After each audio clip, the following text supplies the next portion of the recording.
Righty, obligatory music journo intro to you, Scott. My name's Brady. I'm from innerstrengthcheck.com and Yep. I'm joined by Scott Kennedy of UK's, well, Scotland's Scotland. Bleed From Within. How's it going?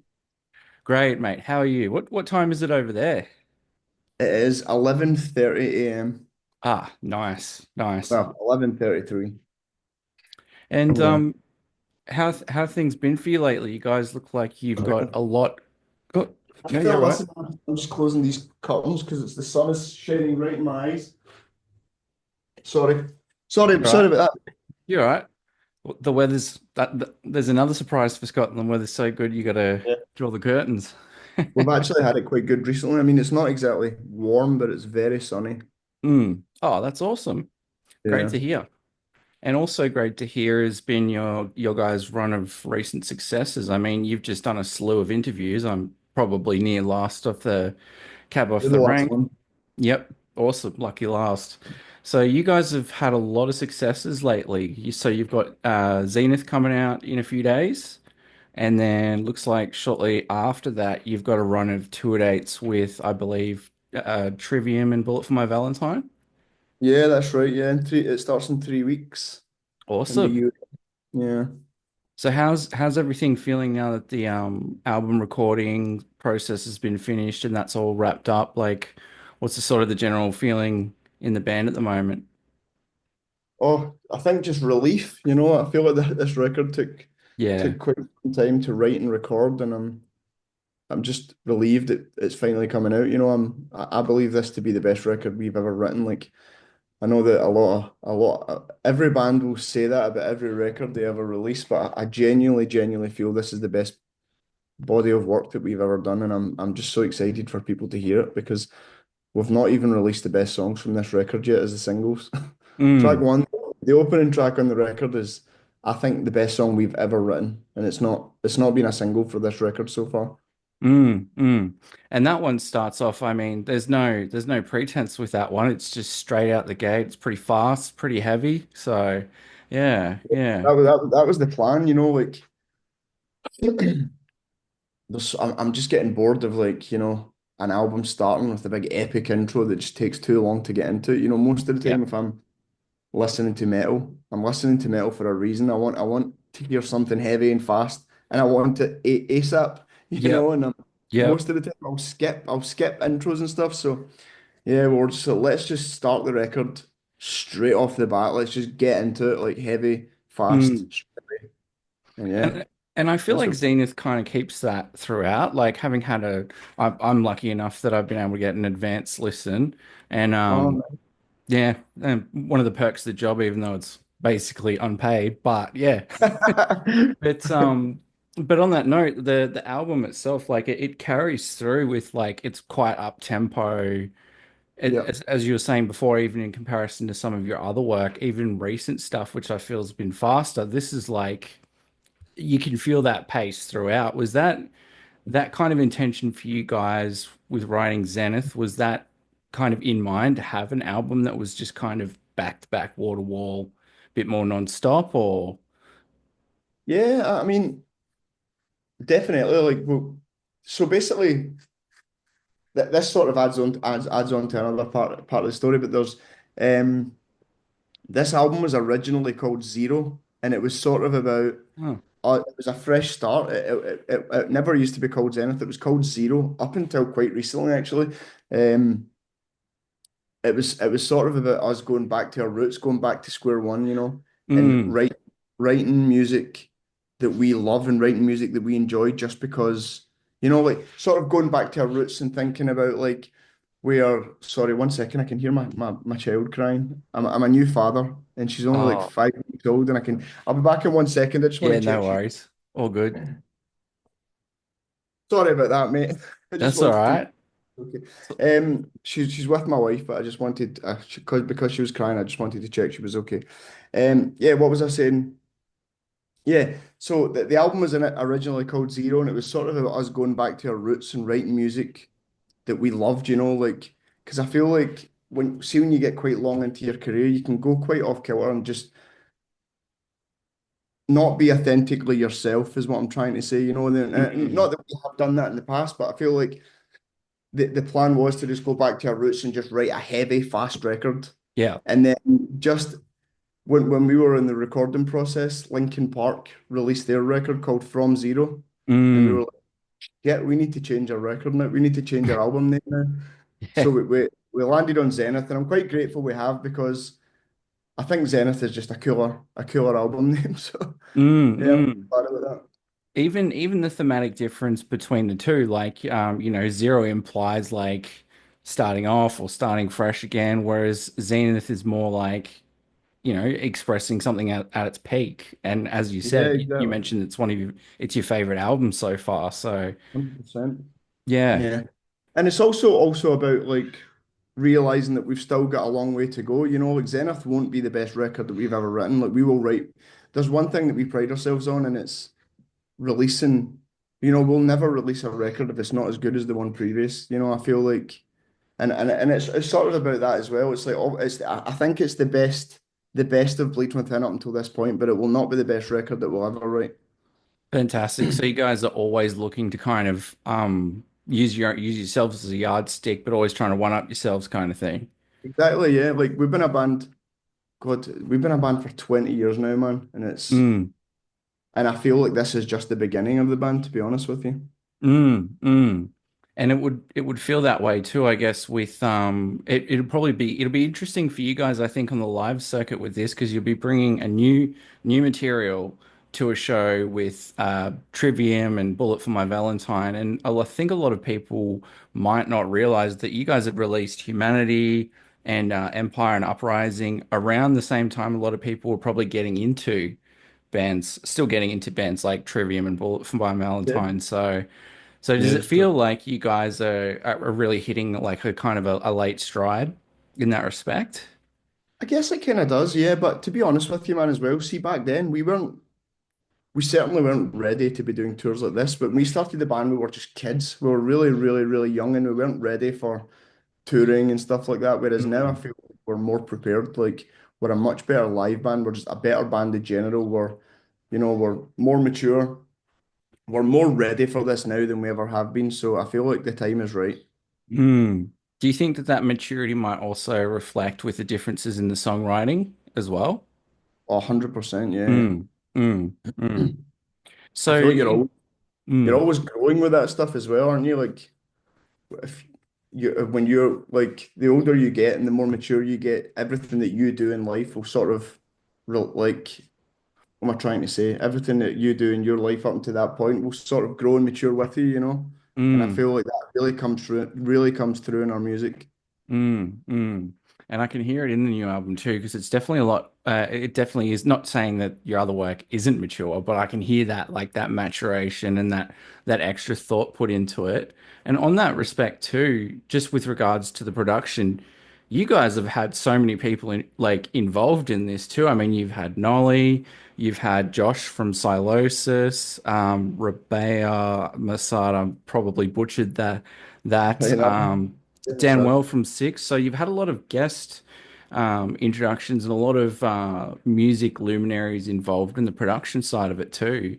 So what was it Yeah. like, kind of navigating as a band, having all these different people coming in, being involved with the record in that sense?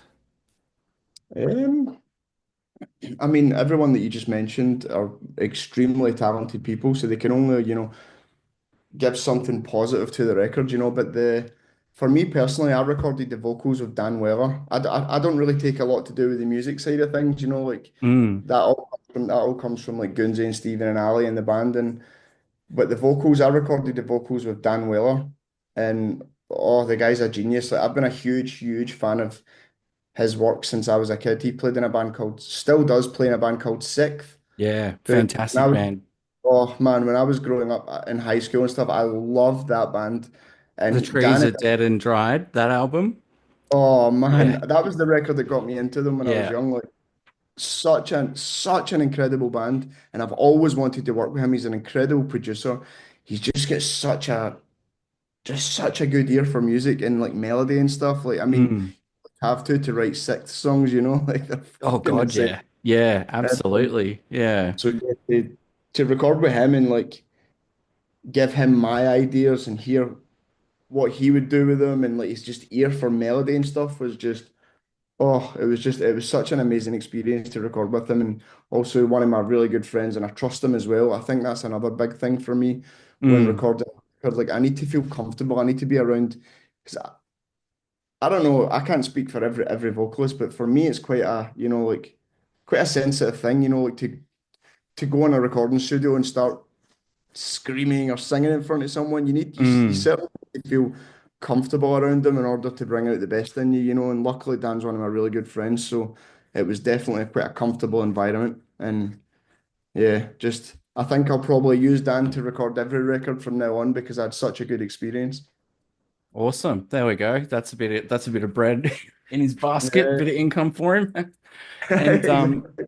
you mentioned before as well, Scott. So you mentioned that, you kind of keep out of the musical side of things and you tend to just stick with the vocal themes. Yeah. What were your sort of what do you think's informed kind of the lyrical themes of Zenith this time around? There's never with Bleach from Within. There's never a concept. It's never like this big, like you know, like grandiose concept idea. It's never about that. It's always just a collection of songs that are about what I'm sort of going through in my life at that moment in time. You know, like Mm, I'm trying to think of an example. So the song a couple of years ago, I lost my sister, and the song "Hands of Sin" is about that. Like it's just always about like life experiences. I never want to go on stage and just sing any old bullshit at people. You know, I want to actually feel what I'm singing, and I feel like that's the mm, only way you can truly be authentically yourself. I believe. So that mm, there's never, as I say, there's never a big concept with Bleeding Within. It's not about that. It's just about trying to write the best collection of metal songs that we can possibly write. And for me personally, when it comes to the lyrics and the meanings of the song, it's just always about something real, you know, something that I'm going through in my life. mm, mm, And that will always be the case, you know. mm, mm. It's handy to be able to draw from those life experiences. I'm sorry to hear about your sister too, by the Ah, way. no worries. No worries, man. It's life. What can And you do? speaking of life, so you got a young one that you're trying to take care of, and you're also trying to navigate dad duties. How are you finding that at the moment? How's that balance? It's tough. This is why I'm wearing a beanie indoors because I've not long woken up. Yeah, yeah. Dude, it's tough, but it's absolutely the best thing I've ever done in my life. My daughter is only 6 weeks old. 6 weeks Mm. old today, actually, Oh and wow. and it's really tiring, but it's unbelievable. Mm. Well, no wonder you're feeling a bit knackered, mate. You're on a Yeah. string of interviews with a 6 week old kid, and you've just recorded an album. I You know. must be pretty It's shagged. 100%, man. Yeah. But it sounds like even with that, like you're feeling that relief and also I'm guessing like, a bit of excitement about. So you've got that run of dates with Trivium and Bullet. What other sorts of shows are on the radar? Anything lined up for the year Yeah, or? yeah, we've got like a bunch of festivals in the summer. Like when we come back from the Bullet tour, we are home for maybe 3 weeks, and then we go out and start doing like a bunch of festivals in Europe, which is exciting because quite a lot of them are doing main stage this year, which is an absolute privilege and Nice. also an amazing opportunity to reach more people, you know. Mm, And then at the end of the year, we are about to announce a tour, which is not announced yet. I can't really say too much on that, but it is in Australia. Hopefully, this interview will be out by the time the tour has been announced. there you go.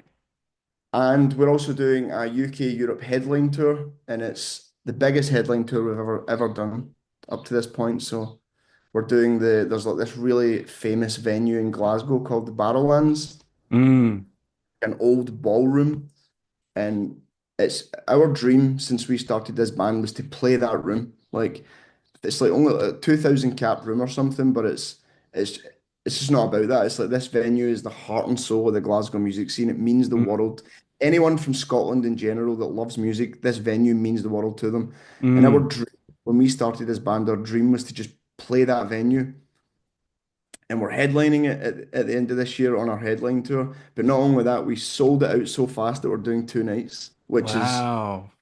mind blowing, man. So that's the one. Every time I think about what we've got coming up this year, I just go straight to that. Like I'm so excited about that, Mm, and I feel mm. so lucky that we're getting to headline that as well. So yeah, so but not only that, we're doing a full headline UK and Europe tour, and the yeah, it's gonna be awesome. I'm very Wow. excited about it.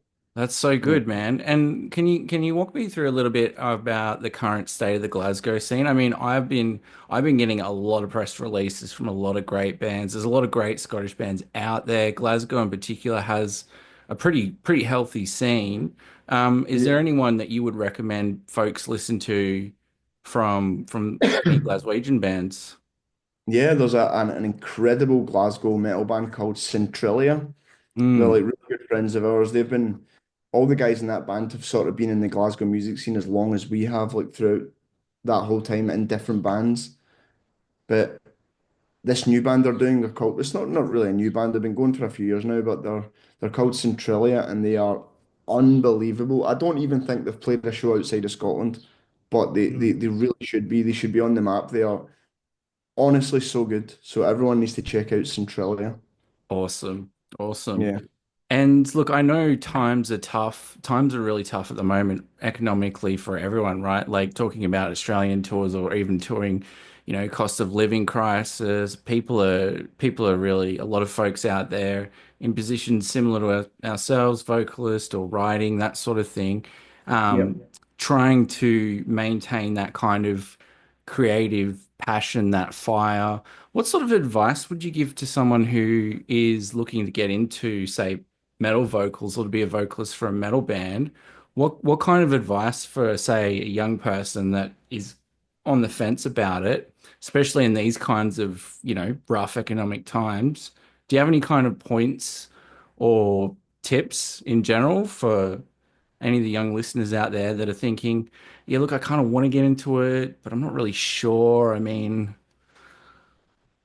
I would say do it. It's such an incredible thing. Like this band has been like the most consistent thing throughout my whole life, and I can't imagine where my life would be if it wasn't for doing what I do in this band. Like it's genuinely made me a better person. It's the only thing I would say is just if you're going to be a vocalist, just be authentic. Don't try and copy what anyone else is doing. Always speak from your heart and just be yourself because I feel like it's the only way that you'll be able to navigate through all the shit that will come your way because we've been through really some horrible times in this band. Like we've been screwed over by record labels, management companies, but we're still here because we're all best friends and mm, we're doing it. We're not doing it to make money. We're doing it because we love doing it, and that's the only reason we're still standing through all that stuff. So I would say do what you love and just be authentically yourself, and do it with people that you trust. Do it with your friends. Don't just join a band for the sake of joining, or do what you want, you know.